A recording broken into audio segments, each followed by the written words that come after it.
Sementara itu pemirsa, perubahan iklim, energi, dan lingkungan hidup menjadi salah satu topik pembahasan dalam KTT G20 yang dilangsungkan di La Nuvola, Roma, Italia.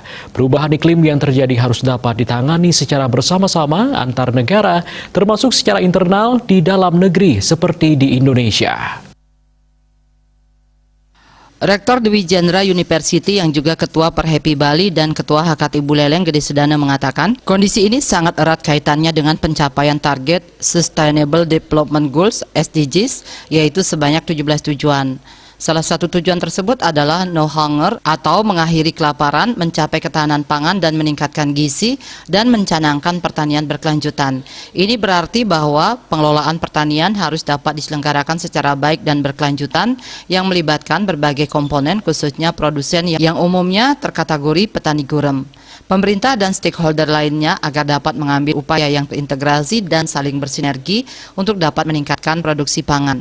Dalam situasi iklim yang berubah dan sangat sulit diprediksi di tingkat petani, misalnya cuaca ekstrim, di saat musim hujan yang selalu merugikan petani, maka upaya mitigasi dan adaptasi harus segera disiapkan untuk dilaksanakan. Pemetaan terhadap titik-titik atau wilayah yang sangat rawan bencana banjir atau longsor agar dapat disosialisasikan guna dapat disiapkan antisipasinya sehingga aktivitas petani dapat terselamatkan atau meminimalkan risiko kegagalan panen. Mitigasi terhadap perubahan cuaca juga terus dilakukan sepanjang tahun termasuk saat memasuki musim kemarau.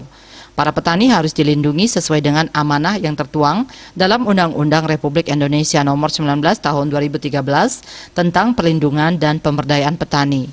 Introduksi terhadap teknologi benih menjadi salah satu langkah awal bagi petani guna dapat diaplikasikan dan memberikan ketahanan terhadap perubahan cuaca guna menghasilkan produktivitas yang tinggi.